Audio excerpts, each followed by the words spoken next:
புது மலரே நீ இறைவனின் தாளில் விழு.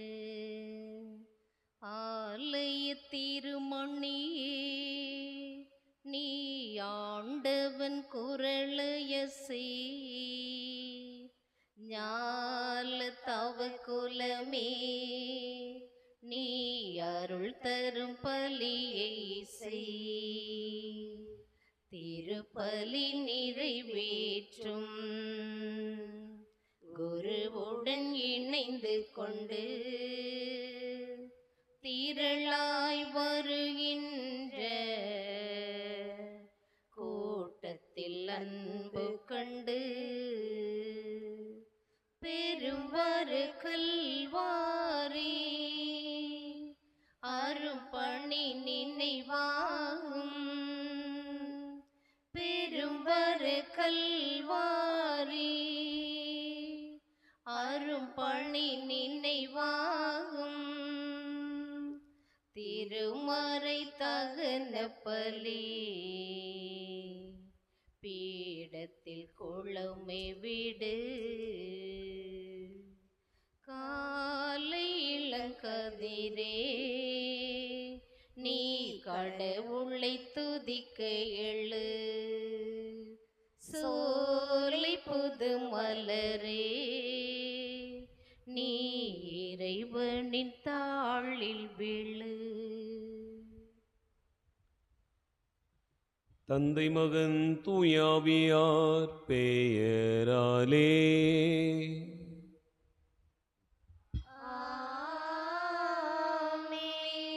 நம் ஆண்டவராகிய இயேசு கிறிஸ்துவின் அருளும் கடவுளின் அன்பும் தூய ஆவியாரின் நட்புறவும் உங்கள் அனைவரோடும் இருப்பதாக.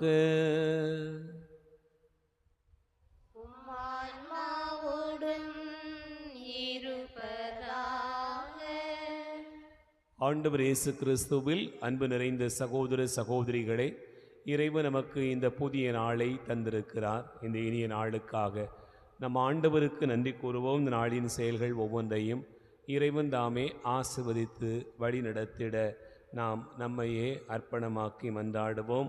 இந்த திருப்பலியில் சங்கர் ஸ்டீவா போடக்கூடிய நன்றியறிந்த திருப்பலியாக நாம் ஜெபிப்போம். இந்த குடும்பத்திற்கு இறைவன் செய்திருக்கூடிய நன்மைகளுக்கு நன்றியாகவும் அனைவருக்கும் உடல் உள்ள சுகம் கிடைக்கும்படியாகவும் இன்று பிறந்தநாள் காணுகிற தனக்கும் தனது இரு மகன்களுக்கும் நல்ல சரீர சுகம் கிடைக்கும்படியாகவும் தனது பெற்றோரையும் சகோதர சகோதரிகளுடைய குடும்பங்களையும் இறைவன் ஆசீர்வதிக்கும்படியாகவும் பிள்ளைகள் இருவரும் கல்வி ஞானத்தில் இறைபக்தியில் சிறந்து விளங்கும்படியாகவும் அனைவரையும் இறைவனுடைய அருட்கரம் துணை நின்று காத்து வழிநடத்தும்படியாக புனித அந்தோணியார் வழியாக நாம் இப்பலியிலே ஜெபிக்க அழைக்கப்படுகிறோம். மேலும் வியாகப்பன் குருஸ்ராணி ஒப்புக்கொள்ளக்கூடிய மரித்தோர் 3ஆம் ஆண்டு நினைவு திருப்பலி கடந்த 3 ஆண்டுகளுக்கு முன்பாக இதே நாளில் மரித்த தாய் ஏசம்மாள் அவர்களுடைய ஆன்மா இறைநிலத்தை இளைப்பாற்றி அடையும்படியாகவும் மற்றும் குடும்பத்தில் மரித்த கோயில் அமல்ராஜ், பண்டாரம், அலங்காரம், சுசையம்மாள் ஆகியோருடைய ஆன்மாக்களுக்காகவும் யாரும் நியாத ஆன்மாக்களுக்காகவும் நாம் இப்பலியிலே வேண்டுவோம். எல்லாம் வல்ல இறைவனிடமும் சகோதர சகோதரிகளிடம் நான் பாவி என்னை ஏற்றுக்கொள்கிறேன். ஏனெனில் என் சிந்தனையாலும் சொல்லாலும் செயலாலும் கடமையில் தவறியதாலும் பாவங்கள் பல செய்தேன். என் பாவமே என் பாவமே என் பெரும் பாவமே. ஆகையால் எப்பொழுதும் கன்னியான புனித மரியாளையும் வானதூதர் புனிதர் அனைவரையும் சகோதர சகோதரிகளை உங்களையும் நம் இறைவனாகிய ஆண்டவரிடம் எனக்காக வேண்டிக் கொள்ள மன்றாடுகிறேன். எல்லாம் வல்ல இறைவன் நம் மீது இரக்கம் வைத்து நம் பாவங்களை மன்னித்து நம்மை நிலைவாழ்வுக்கு அழைத்து செல்வாராக.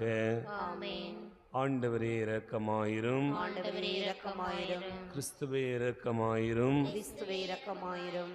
ஆண்டவரே இரக்கமாயிரும். ஆண்டவரே இரக்கமாயிரும். மன்றாடுவோமாக.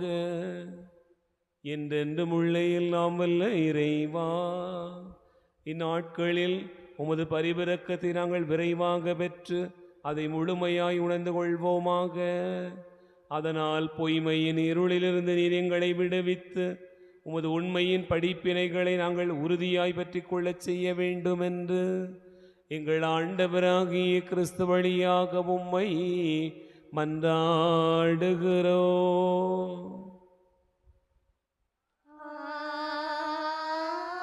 ஆமென்.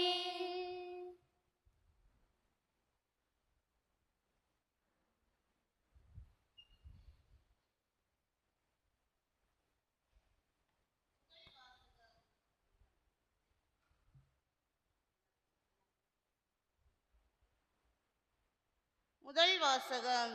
நீர் முழு உள்ளத்தோடு நம்பினால் தடை இல்லை.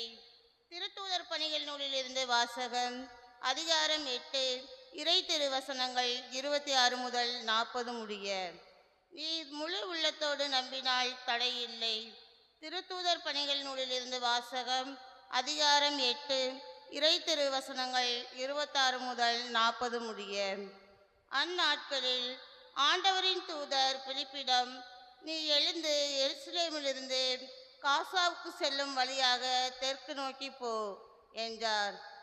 அது ஒரு பாலைநிலை பாதை. பிலிப்பு அவ்வாறே புறப்பட்டு போனார்.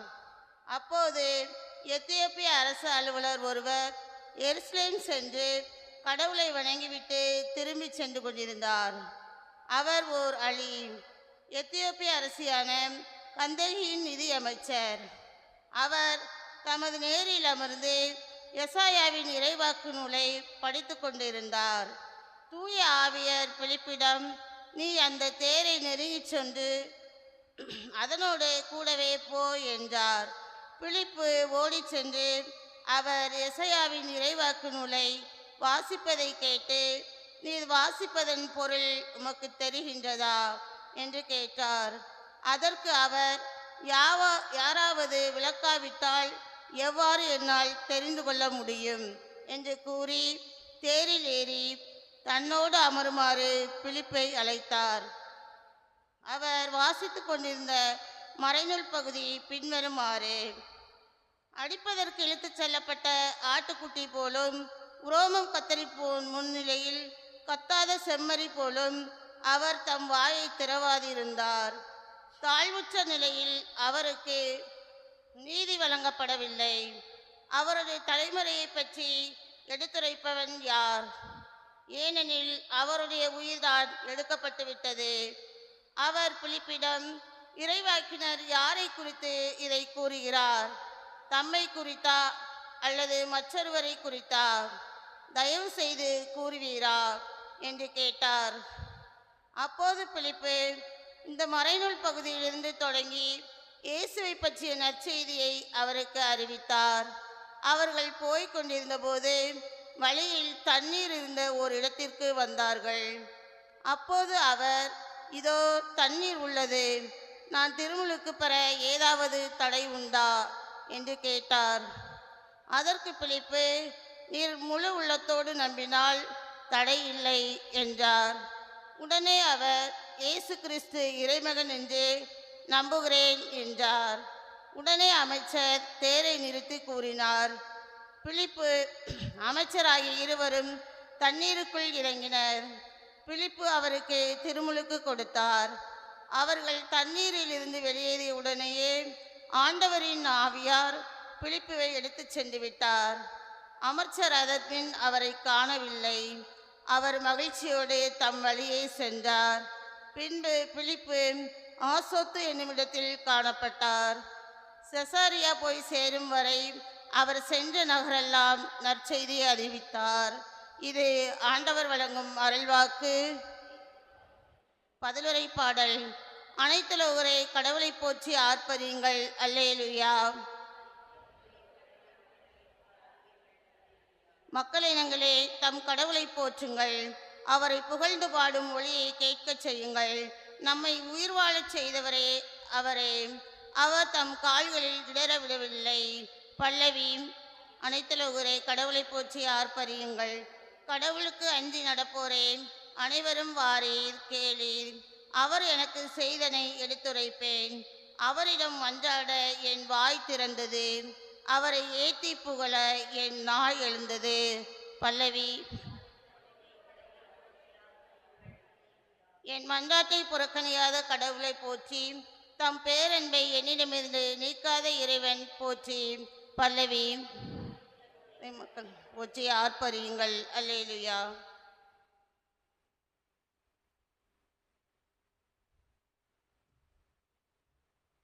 அல்லேலூயா அல்லேலூயா அல்லேலூயா அல்லேலூயா அல்லேலூயா அல்லேலூயா. விண்ணகத்திலிருந்து இறங்கி வந்த வாழ்வுதரும் உணவு நானே. இந்த உணவை எவராவது உண்டால் அவர் என்றுமே வாழ்வார். அல்லேலூயா அல்லேலூயா அல்லேலூயா அல்லேலூயா.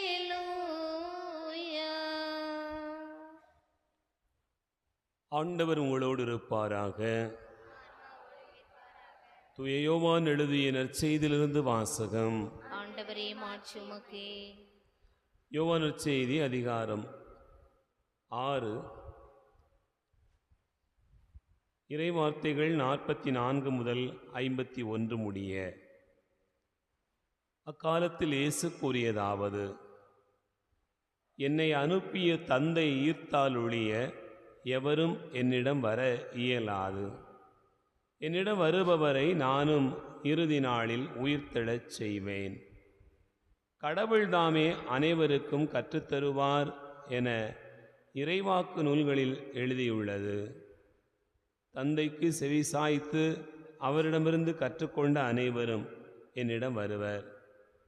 கடவுள்தாமே கற்றுத்தருவார் என்பதிலிருந்து தந்தையை எவராது கண்டுள்ளார் என்று பொருள் கொள்ளக்கூடாது. கடவுளிடமிருந்து வந்துள்ளவர் மட்டுமே கடவுளை கண்டுள்ளார். உறுதியாக உங்களுக்கு சொல்கிறேன், என்னை நம்புவோர் நிலை வாழ்வை கொண்டுள்ளனர். வாழ்வு தரும் உணவு நானே. உங்கள் முன்னோர் பாலை நிலத்தில் மன்னாவை உண்டபோதிலும் இறந்தனர்.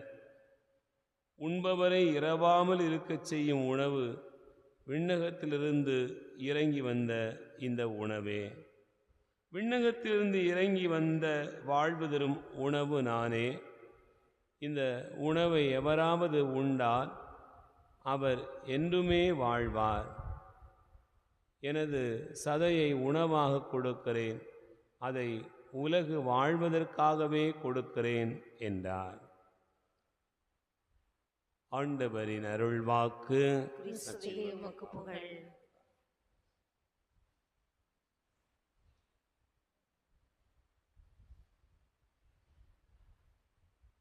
ஆண்டவர் இயேசு கிறிஸ்துவில் அன்பு நிறைந்த சகோதரர்களே, சகோதரிகளே, இந்த நாட்களில் நாம் தொடர்ச்சியாக வாசிக்கக்கூடிய நற்செய்தி பகுதி யோவான் நற்செய்தி 6வது அதிகாரத்தினுடைய பகுதிகள்தான்.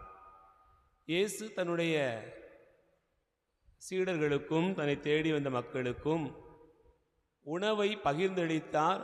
அதன் பிறகு நடைபெறுகிற அறிவுரைகள், உரையாடல்கள், இயேசு தன்னை வெளிப்படுத்துகிற விதம், இவையெல்லாம் உள்ளடங்கிய பகுதியாகத்தான் இவை கொடுக்கப்பட்டிருக்கிறது. இந்த நாளிலே ஆண்டவர் நமக்கு சொல்லக்கூடிய வார்த்தை என்னவென்று சொன்னால், நிலை வாழ்வை நான் உங்களுக்கு தருகிறேன் என்று சொல்லுகிறார். அன்பார்ந்தவர்களே, நாம் வாழுகிற இந்த வாழ்க்கை நிலைத்ததா என்று பார்த்தோம் என்று சொன்னால், அது உறுதிப்பட சொல்ல முடியாத ஒன்றாக இருக்கிறது. அப்படி என்றால் மனிதர்கள் ஏன் இவ்வளவு பெரிய போராட்டமும் ஆர்ப்பாட்டமும் இந்த உலகில் செய்து கொண்டிருக்கிறார்கள் என்று பார்த்தோம் என்று சொன்னால், மனிதனுக்கு ஒரு நினைப்பு இருக்கிறது.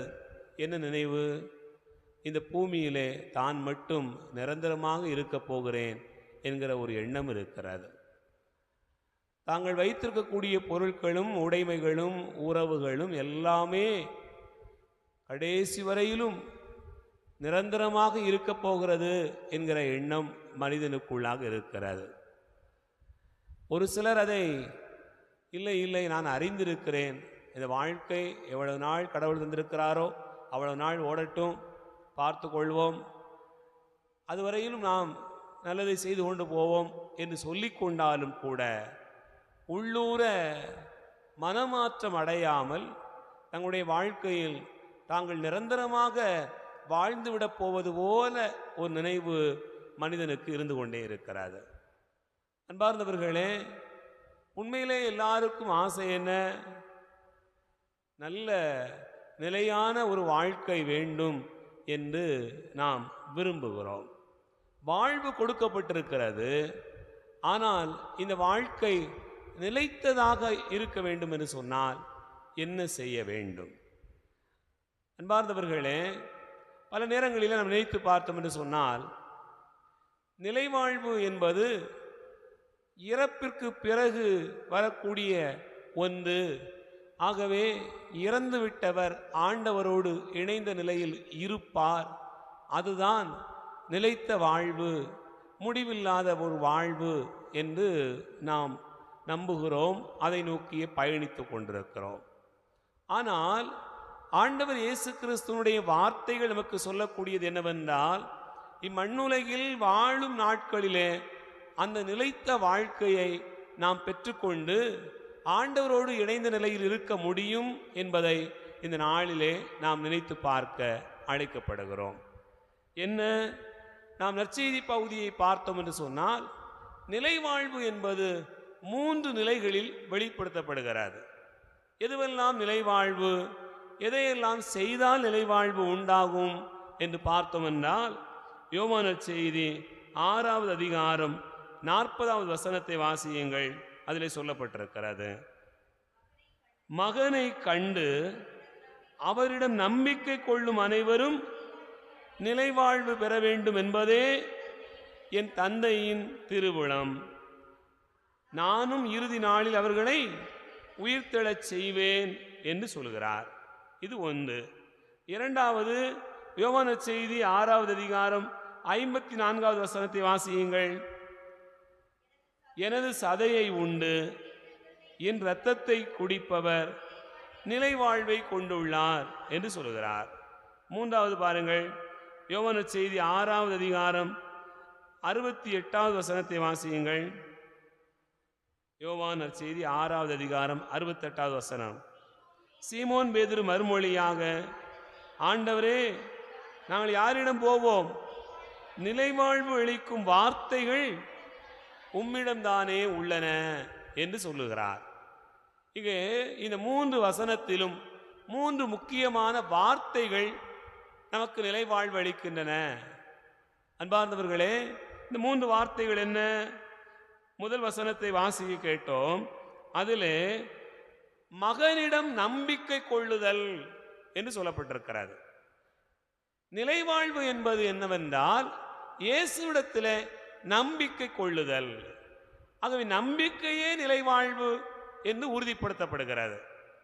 2வது வசனத்திலே நாம் வாசிக்க கேட்டோம், இயேசுடைய சதையை உண்டு அவருடைய இரத்தத்தை குடித்தால் நிலைவாழ்வு. 3வது பகுதியிலே, ஆண்டவரே உம்முடைய வார்த்தை தான் நிலைவாழ்வு. 3மே குறிப்பிடுவது ஒரே ஒரு நபரைத்தான். அது யார்? இயேசுவைத்தான் சொல்கிறார். 3மே இயேசுவைத்தான் சொல்கிறது. எனது சதை எனது இரத்தம் என்பதும் இயேசுதான், வார்த்தை என்பதும் இயேசுதான். வார்த்தை மனு உருவானால் அந்த வார்த்தை தான் நமக்கு உணவாகவும் இரத்தமாகவும் கொடுக்கப்படுகிறது. அப்படி என்றால் வார்த்தை மனு உருவாகி நமக்கு உணவாக இரத்தமாக வருகிறது என்று சொன்னால், அவரிடத்தில் நம்பிக்கை கொண்டால் நமக்கு என்ன உண்டு? நிலைவாழ்வு உண்டு. அதுதான் ஆண்டவர் நமக்கு கற்றுத்தருகிற பாடம். அன்பார்ந்தவர்களே, மற்றவை எல்லாம் என்ன? இந்த உலகத்தில் இவரிடத்தில் நம்பிக்கை கொண்டு பயணித்தோம் என்று சொன்னால் நாம் நிம்மதியான, நிறைவான, மன அமைதியான ஒரு வாழ்க்கையை பெற முடியும். இல்லை என்று சொன்னால் வாழ்வை குறித்து தேடிக்கொண்டே இருப்போம், அலைந்து கொண்டே இருப்போம். இதிலே என்று எதிலேயுமே நிறைவு காண முடியாத ஒரு மனநிலை மனிதனுக்குள்ளாக இருக்கும்.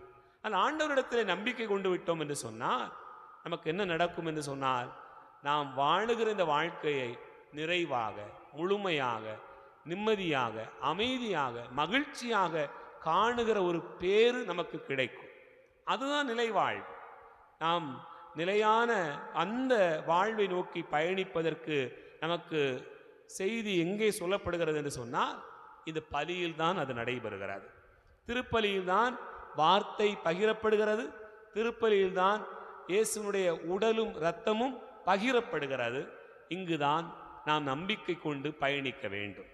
அன்பார்ந்தவர்களே, இதை செய்தோம் என்று சொன்னால் நிலைவாழ்வுக்குரிய நிம்மதியை, மன நிறைவை ஆண்டவர் தருகிறார். சிந்திப்போம். ஆமென்.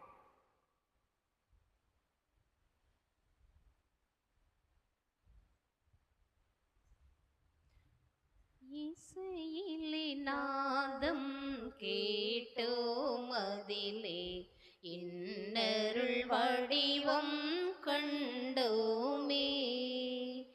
இசையிலே நாதம் கேட்டோம், அதிலே இன்னருள் வடிவம் கண்டோமே.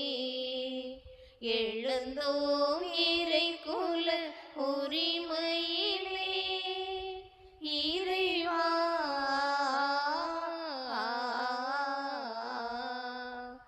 எழுந்தோம் இறைக்குல உரிமையிலே, தொழுதோம் படைத்தோம் பலியினையே.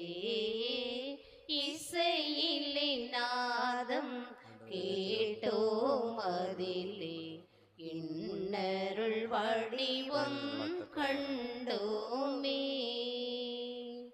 படைத்தாய் படைப்பை எமக்காக, படைத்தோம் அதனை உமக்காக. கொடுத்தாய் மகனை எமக்காக, தேவா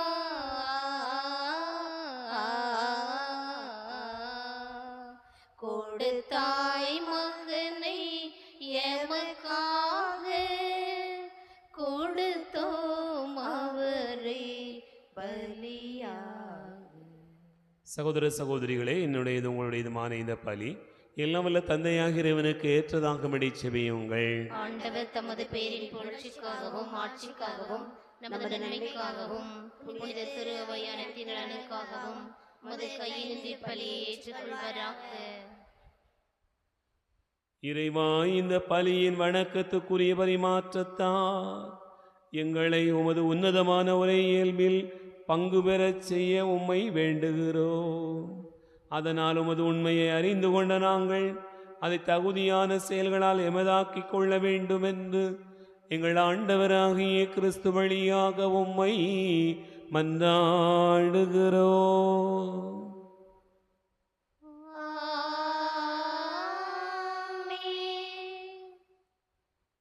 ஆண்டவர் உங்களோடு இருப்பாராக. ஆன்மாவோடும் இருப்பாராக. இதயங்களை மேலே எழுப்புங்கள். ஆண்டவரிடம் எழுப்பியுள்ளோம். நம் இறைவனாகிய ஆண்டவருக்கு நன்றி கூறுவோம். அதுவே தகுதியின் நீதியமானதே. ஆண்டவரே, எக்காலத்தில் உம்மை புகழ்ந்துரைப்பதும் எல்லாவற்றுக்கும் மேலாக எங்கள் பாஸ்காவாகிய கிறிஸ்து பலியான இச்சிறப்பான காலத்தில் உம்மை இன்னும் மிகுதியாக வாழ்த்தி போற்றுவதும் மெய்யாகவே தகுதி நீதியுமாகும். எங்கள் கடமையும் மீட்புக்குரிய செயலுமாகும். ஏனெனில் பழையன அழிக்கப்பட்டு வீழ்ச்சியுற்ற படைப்பு அனைத்து புதுப்பிக்க பெறுகிறது. எங்கள் வாழ்வும் கிறிஸ்துவில் சீரமைக்கப்பட்டு நிறைவு பெறுகிறது. ஆகவே வானகணிகளோடு ஒன்று சேர்ந்து நாங்கள் உம்மை புகழ்ந்து முடிவின்றி சொல்வதாவது: தூயவர் தூயவர் தூயவர், வான் படைகளின் கடவுளாம் ஆண்டவர். விண்ணகமும் மண்ணகமும் மது மாட்சியால் நிறைந்துள்ளன. உன்னதங்களிலே ஓசன்னா. ஆண்டவர் பெயரால் வருகிறவர் ஆசி பெற்றவர். உன்னதங்களிலே ஓசன்னா. ஆண்டவரே, மெய்யாகவே தூயவர், தூய்மை அனைத்துக்கும் ஊற்று. ஆகவே உம்முடைய ஆவியை பொழிந்து இக்காணிக்கைகளை தூய்மைப்படுத்த உம்மை வேண்டுகிறோம். இவ்வாறு எங்கள் ஆண்டவர் இயேசு கிறிஸ்துவின் உடலாகவும் இரத்தமாகவும் எங்களுக்கு இவை மாறுவனவாக. அவர் பாடுபட உளம் கனிந்து தம்மை கையளித்த போது அப்பத்தை எடுத்து நன்றி செலுத்தி அதை பிட்டு தம் சீடர்களுக்கு அளித்தவர் கூறியதாவது: அனைவரும் இதிலிருந்து பெற்று உண்ணுங்கள், ஏனெனில் இது உங்களுக்காக கையளிக்கப்படும் என் உடல்.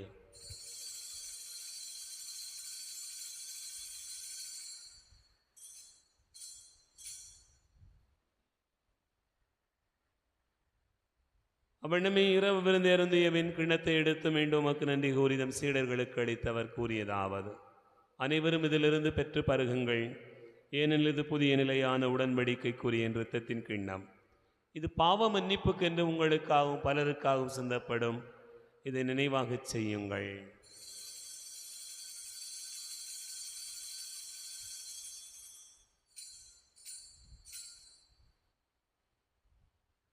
நம்பிக்கையின் மறைபொருள்.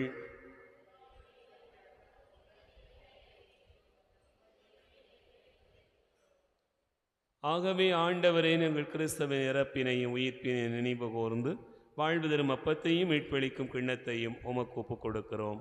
உம் திருமுன் என்ற ஊழியம் புரிய தகுந்தவர்களென எங்களை ஏற்றுக்கொண்டீர். எனவே உமக்கு நன்றி செலுத்துகின்றோம். மேலும் கிறிஸ்துவின் உடலிலும் இரத்தத்திலும் பங்கு கொள்ளும் எங்களை தூய ஆவியார் ஒன்று சேர்க்க வேண்டுமென உம்மை தாழ்மையுடன் மன்றாடுகிறோம். ஆண்டவரே, உலகெங்கும் பரவி இருக்கும் திரு அவையை நினைவு கூர்ந்தருளும். எங்கள் திருத்தந்தை பிரான்சிஸ், எங்கள் ஆயிரந்தோணி சாமி, எல்லா திருநிலையினர் ஆகிய அனைவரோடும் திரு அவை அன்பில் நிறைவு பெறச் செய்தருளும். உயிர்த்தெழும் எதிர்நோக்கோடு துயில் கொள்கிற எங்கள் சகோதர சகோதரிகளையும் இறந்தோர் அனைவரையும் இரக்கத்துடன் நினைவு கூர்ந்து திருமுக ஒளியின் உழைத்தருளும். எங்கள் அனைவர் மீதும் இரக்கமாயிரும். கடவுளின் கன்னித்தாயான புனித மரியா, அவருடைய கணவரான புனித யோசே, புனித திருத்தூதர்கள், இவ்வுலகிலும் உமக்கு உகந்தவராய் இருந்தோராகிய புனிதர் அனைவருடனும் எங்கள் இலைவாழ்வில் பங்கு கொள்ளும் தகுதி பெற்று உம் திருமகன் இயேசு கிறிஸ்து வழியாக உம்மை புகழ்ந்தேத்து வரமருள உம்மை மன்றாடுகிறோம். இவர் வழியாக இவரோடு இவரில் எல்லாம் வல்ல இறைவனாகிய தந்தையே, தூயாவியாரின் ஒன்றிப்பில் எல்லா புகழும் ஆட்சியும் என்றென்றும் உமக்கு உரியதே.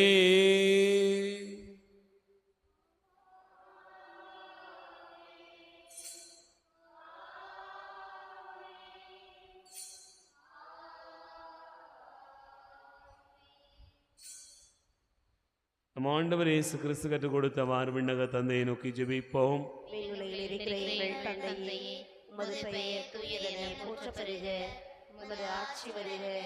உமது திருவுளம் விண்ணுலகில் நிறைவேறுவது போல மண்ணுலகிலும் நிறைவேறுக. எங்கள் அன்றாட உணவை இன்று எங்களுக்கு தாரும். எங்களுக்கு எதிராக குற்றம் செய்வோரை நாங்கள் மன்னிப்பது போல எங்கள் குற்றங்களை மன்னியும். எங்களை சோதனைக்குட்படுத்தாதேயும், தீமையிலிருந்து எங்களை விடுவித்தருளும். ஆண்டவரே, தீமை அனைத்திலிருந்தும் எங்களை விடுவித்து எங்கள் வாழ்நாளில் அமைதியை கனிவுடன் அருள உம்மை மன்றாடுகிறோம். உமது இரக்கத்தின் உதவியால் நாங்கள் பாவத்திலிருந்து எப்போதும் விடுதலை பெற்று யாதொரு கலக்கமும் இன்றி நலமாயிருப்போமாக. நாங்கள் எதிர்நோக்கி இருக்கும் பேரின்பத்துக்காகவும் மீட்பராகிய இயேசு கிறிஸ்துவின் வருகைக்காகவும் காத்திருக்கின்றோம். ஏனெனில் ஆட்சியும் வல்லமையும் மாட்சியும் என்றென்றும் உமதே. ஆண்டவரே இயேசு கிறிஸ்துவே, அமைதியை உங்களுக்கு விட்டுச் செல்கிறேன், என் அமைதியை உங்களுக்கு தருகிறேன் என்றும் திருத்தூதர்களுக்கு மொழிந்தீரே. எங்கள் பாவங்களை பாராமல் உமது திரு அவையின் நம்பிக்கையை கண்ணோக்கி உமது திருவுளத்திற்கு ஏற்ப அதற்கு அமைதியும் ஒற்றுமையும் அளித்தருள்வீராக. என்றென்று வாழ்ந்து ஆட்சி செய்கின்றவர் நீரே. ஆமென். ஆண்டவருடைய அமைதி உங்களோடு இருப்பதாக. உம் ஆன்மாவோடும் இருப்பதாக. ஒருவருக்கொருவர் அமைதியை பகிர்ந்து கொள்வோம். உலகின் பாவங்களை போக்கும் இறைவனின் செம்மறியே, எங்கள் மேல் இரக்கமாயிரும். உலகின் பாவங்களை போக்கும் இறைவனின் செம்மறியே, எங்கள் மேல் இரக்கமாயிரும். உலகின் பாவங்களை போக்கும் இறைவனின் செம்மறியே, எங்களுக்கு அமைதி அளித்தருளும்.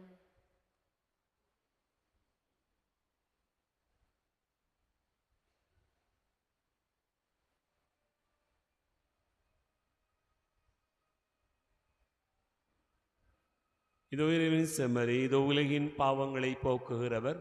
செம்மறியின் விருந்துக்கு அழைக்க பெற்றோர் பேறு பெற்றோர்.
உயிருள்ள உணவு இதை யாராவது உண்டால் அவன் என்றுமே வாழ்வான், அவன் என்றுமே வாழ்வான்.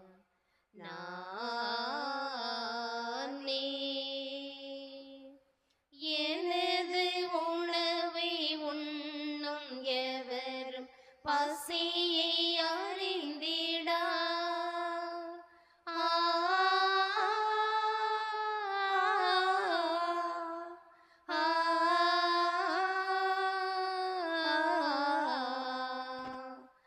எனது உணவை உண்ணும் எவரும் பசியை அறிந்திடார். என்றும் எனது குருதி பருகும் எவரும் தாகம் தெரிந்திடார். நானே வானில் நின்று இறங்கி வந்த உயிருள்ள உணவு இதை யாராவது உண்டால் அவன் என்றுமே வாழ்வான், அவன் என்றுமே வாழ்வான். நானே அழிந்து போகும் உணவிற்காக உழைத்திட வேண்டாம்.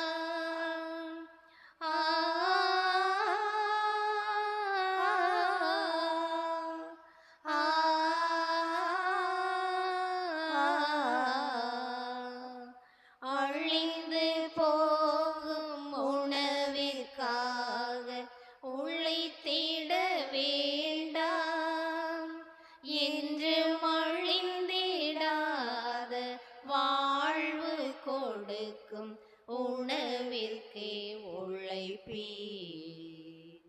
நானே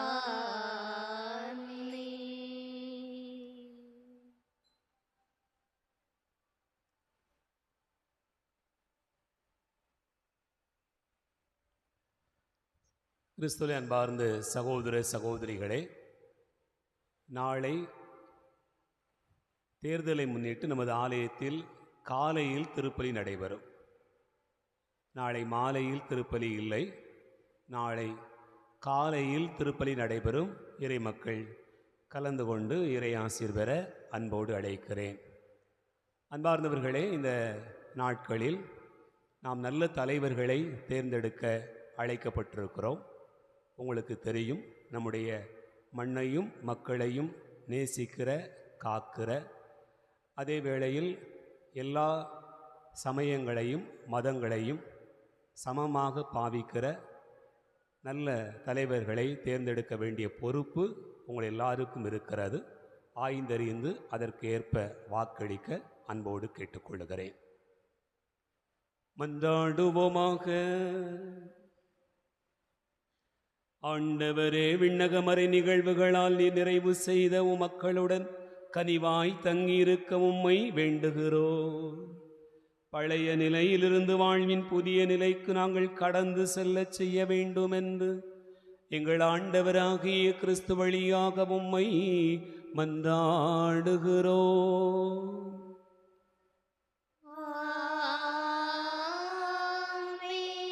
ஆண்டவர் உங்களோடு இருப்பாராக.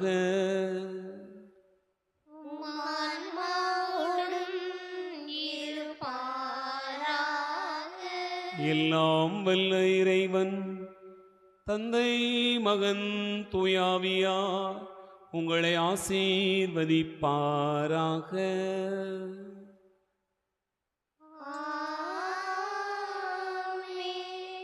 சென்று வாழுவோம். திருப்பலி நிறைவேறிற்று.